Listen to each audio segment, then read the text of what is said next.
നമസ്കാരം, രുചിയുടെ ലോകത്തിലേക്ക് എല്ലാവർക്കും ഒരിക്കൽ കൂടെ സ്വാഗതം. അപ്പോൾ ഇന്നൊരു ഈദ് സ്പെഷ്യൽ വിഭവമായിട്ടാണ് നമ്മൾ വന്നിരിക്കുന്നത്. ഒരു സ്വീറ്റാണ്, ഒരു ഈജിപ്ഷ്യൻ സ്വീറ്റാണ് ഉമാലി. അലി അങ്ങനെ പറയാം. ഈജിപ്ഷ്യൻ ചരിത്രമൊക്കെ ആയിട്ട് ബന്ധപ്പെട്ടുള്ളതാണ്. അപ്പോൾ എന്തായാലും നമ്മൾ ചരിത്രമൊന്നും പറയുന്നില്ല. ഈ ഒരു ഉമാലി ഉണ്ടാക്കാനായിട്ടുള്ള ഇൻഗ്രീഡിയൻസ് എന്താണെന്ന് കാണാം, അതുപോലെ ഇതെങ്ങനെയാണ് ഉണ്ടാക്കുന്നതെന്നും കാണാം.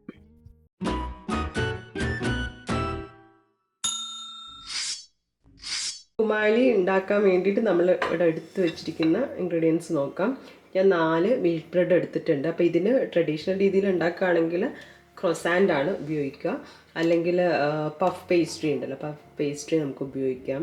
അപ്പോൾ ഞാനിപ്പോൾ എൻ്റെ കയ്യിൽ ബ്രെഡ് ആയതുകൊണ്ട് ഒരു 4 പീസ് നമ്മൾ നോക്കിയിട്ട് അതിൻ്റെ ബേസിന് വേണ്ടിയിട്ടാണ് അത് നോക്കിയിട്ട് എടുത്ത് വെക്കാം. പിന്നെ വേണ്ടത് ഒരു 2 കപ്പ് പാലാണ്, 1/2 കപ്പ് പഞ്ചസാര, ഇത് ഫ്രഷ് ക്രീമാണ് 1/2 കപ്പ് എടുത്തിട്ടുണ്ട്. പിന്നെ കണ്ടൻസ്ഡ് മിൽക്ക് വേണം, ഒരു 1/4 കപ്പ്, മധുരം നോക്കിയിട്ട് ഒരു 1/4 കപ്പോളം വേണം. പിന്നെ ഞാനൊരു 2 ടേബിൾ സ്പൂണോളം ബട്ടർ എടുത്ത് വെച്ചിട്ടുണ്ട്. പിന്നെ വേണ്ടതെന്ന് വെച്ചാൽ കുറച്ച് നട്ട്സൊക്കെയാണ്. അപ്പോൾ ഒരു 1/2 കപ്പ് പിസ്ത വേണം, 1/4 കപ്പ് കാഷ്യൂ, 1/4 കപ്പ് റേസിൻസ്, ഒരു 1/4 കപ്പ് കോക്കനട്ട് ഫ്ലേക്സ്, 1/4 ടീസ്പൂൺ ഏലക്ക പൊടിച്ചത്. അപ്പോൾ ഇത്രയാണ് വേണ്ടത്. അപ്പോൾ ഇതിപ്പം അണ്ടിപ്പരിപ്പ് പിസ്ത ഒക്കെ നമുക്കൊന്ന് ചെറുതായിട്ട് ക്രഷ് ചെയ്തിട്ടോ അല്ലെങ്കിൽ ജസ്റ്റ് ഒന്ന് കത്തി വെച്ചിട്ട് ചെറുതായിട്ട് മുറിച്ചോ എടുക്കണം. അപ്പോൾ ആദ്യം നമ്മൾ ചെയ്തെടുക്കാൻ പോകുന്നത് എടുത്തു വെച്ച ബ്രെഡ് ഉണ്ടല്ലോ, ബ്രെഡ് ഒന്ന് ജസ്റ്റ് ടോസ്റ്റ് ചെയ്തെടുക്കുകയാണ്. കുറച്ച് ബട്ടറും ചേർത്തിട്ട് ടോസ്റ്റ് ചെയ്തെടുക്കാം, അല്ലാതെ തന്നെ വേണമെങ്കിലും എടുക്കാം. അപ്പോൾ ജസ്റ്റ് നമ്മൾ എന്തായാലും ഒന്ന് ബട്ടർ വെച്ച് ടോസ്റ്റ് ചെയ്തെടുക്കുന്നുണ്ട്.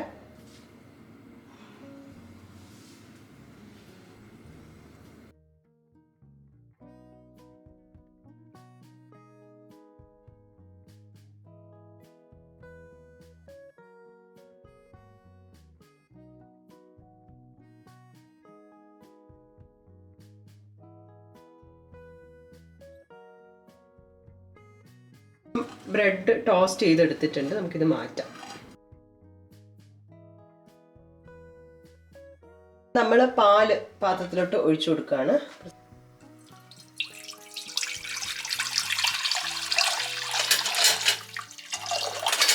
ഇനി ഇതിലേക്ക് ഫ്രഷ് ക്രീം ഒഴിച്ചു കൊടുക്കാം,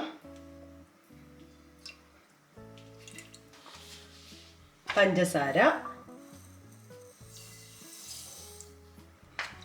ഇത് തിളച്ച് വരണം. മിൽക്ക് മെയ്ഡും കൂടെ ചേർത്ത് കൊടുക്കാറുണ്ട്, ഒരു 1/4 കപ്പ് മിൽക്ക് മെയ്ഡും കൂടെ ഒഴിച്ചു കൊടുക്കാം.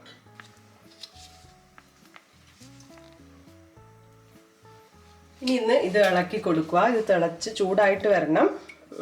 അതിൻ്റെ കൂടെ ഇതൊന്ന് കുറുക്കി വരും, കുറച്ചും കൂടെ ഒന്ന് കട്ടിയായിട്ട് വരും, കാരണം നമ്മൾ ഫ്രഷ് ക്രീമൊക്കെ ചേർത്തിട്ടുണ്ടല്ലോ. ഒന്ന് തിളച്ച് വരുമ്പോൾ നമുക്കിതിലേക്ക് ഏലക്ക പൊടിച്ച് വെച്ച് അതും കൂടെ ഒന്ന് ചേർത്ത് കൊടുക്കാം. പാലൊന്ന് തിളച്ച് തുടങ്ങിയിട്ടുണ്ട്. നമ്മളിപ്പോൾ ഇതിലേക്ക് ഏലക്ക പൊടിച്ച് വെച്ചത് ഇടാൻ പോവാണ്. ഇനി ഇതൊന്ന് ചെറുതായിട്ടൊന്ന് തിക്കായിട്ട് വരണം.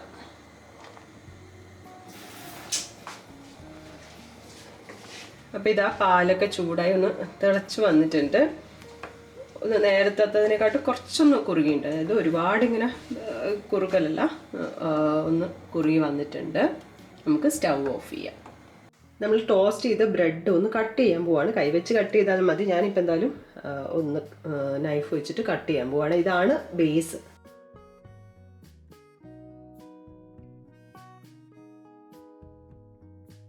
ഇതിൻ്റെ സൈഡൊക്കെ ആ ബ്രൗൺ കളറൊക്കെ കട്ട് ചെയ്ത് മാറ്റാം കേട്ടോ, ഞാൻ മാറ്റുന്നൊന്നുമില്ല.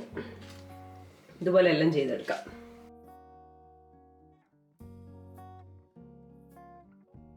അപ്പോൾ ഇതാ ബ്രെഡൊക്കെ കട്ട് ചെയ്തെടുത്തിട്ടുണ്ട്.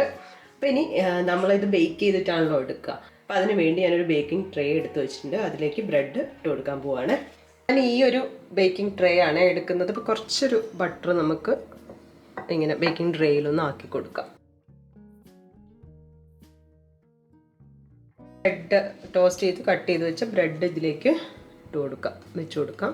ഇത് പല വിധത്തിൽ ചെയ്യാം. നമുക്ക് ഫുള്ളായിട്ട് വെച്ചിട്ട് ചെയ്യാം, അല്ലെങ്കിൽ ഇങ്ങനെ ഒരു എന്താ പറയുക, കുറച്ചായിട്ട് ഇങ്ങനെ വെച്ചിട്ട് ചെയ്യാം, ലെയറായിട്ട് ചെയ്യാം. ബ്രെഡ് വെച്ചിട്ടുണ്ട്. ഇനി ഇതിലേക്ക് നമ്മൾ നട്ട്സൊക്കെ ഇട്ടിട്ട് റെഡിയാക്കി വെച്ചിട്ടുണ്ടല്ലോ, കാഷ്യൂ, അതുപോലെ പിസ്താച്ചു, റേസിൻസ്, പിന്നെ കോക്കനട്ട് ഫ്ലേക്സ്. അപ്പോൾ അത്രയും ഇട്ട് കൊടുക്കാൻ പോവാണ്. വേണമെങ്കിൽ എല്ലാം കൂടെ ഒന്ന് മിക്സ് ചെയ്തിട്ട് ഇട്ടാലും മതി. ഞാനിപ്പോൾ ഓരോന്നെടുത്ത് ഇടുന്നു മാത്രം.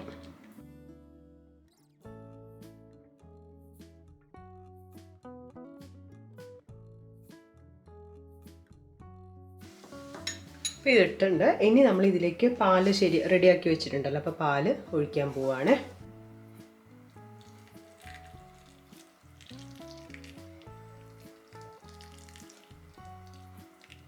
ബ്രെഡ് ഒന്ന് മുങ്ങി കിടക്കണം.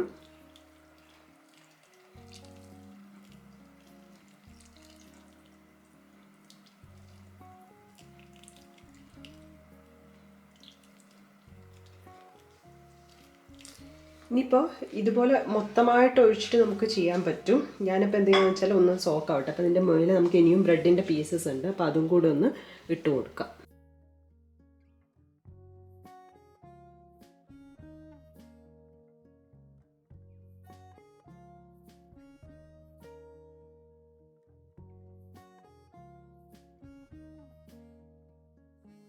ഇനി ഞാൻ ഇതിൻ്റെ മുകളിൽ കുറച്ചൊരു ഫ്രഷ് ക്രീം എന്താ പറയുക ഒന്ന് ഇടുകയാണ്. നിർബന്ധമൊന്നുമില്ല, ഞാൻ എന്തായാലും കുറച്ച് ബാക്കിയുണ്ട്, അപ്പോൾ അതൊന്ന് ഇടാമെന്ന് വിചാരിച്ചതാണ്.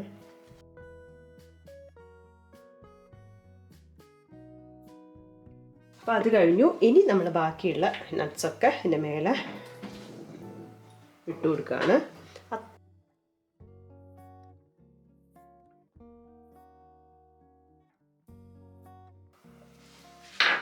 അപ്പോൾ ഇതാണ് നമ്മൾ ഡെക്കറേറ്റ് ചെയ്ത് എടുത്തിട്ടുണ്ട്. ഇതിപ്പോൾ കാണുമ്പോൾ തന്നെ നല്ലൊരു എന്താ പറയുക, ഒരു രസമുണ്ടല്ലോ.